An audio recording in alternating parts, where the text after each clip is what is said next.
আপনি কি জানেন, এক বাচ্চা থানায় ফোন করে বলল, হ্যালো এটা কি থানা? পুলিশ বলল, হ্যাঁ এটা থানা।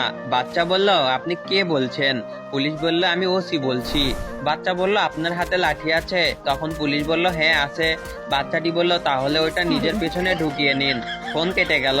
ওসি সাহেব চুপ করে রইলেন। একটু পরে আবার ফোন রিসিভ করতেই প্রশ্ন। বাচ্চা বলল, হ্যালো এটা কি থানা? পুলিশ বলল, হ্যাঁ এটা থানা। বাচ্চা বলল, আপনি কে বলছেন? পুলিশ বুঝতে পারলো সেই বিচ্ছুটাই আবার ফোন করেছে। ওসি সাহেব সাবধানে জবাব দিলেন, আমি ওসি বলছি। বাচ্চা বলল, আপনার হাতে লাঠি আছে? পুলিশ বলল, না নেই। বাচ্চা বলল, বা এবার বলতেই পিছনে ঢুকিয়ে নিয়েছেন, সাব্বাস। সিএলআই দেখে ওসি ওই নম্বরে ফোন করলেন। ধরলেন এক ভদ্র মহিলা। ওসি সাহেব বললেন, আমি থানা থেকে ওসি বলছি। এই নাম্বার থেকে একটি বাচ্চা ছেলে আমাকে ফোন করেছিল, বলছে হাতের লাঠিটা নিজের পিছনে ঢুকিয়ে নিন। বাচ্চার মা বলল, এমা কখন? পুলিশটি বলল, মিনিট 10 আগে। বাচ্চার মা বলল, ছি ছি, বের করে ফেলুন। বাচ্চাদের কথা কেউ কি সিরিয়াসলি নাই? শুধু শুধু 10 মিনিট কষ্ট পেলেন, বাড়ি গিয়ে একটু মলম লাগিয়ে নেবেন।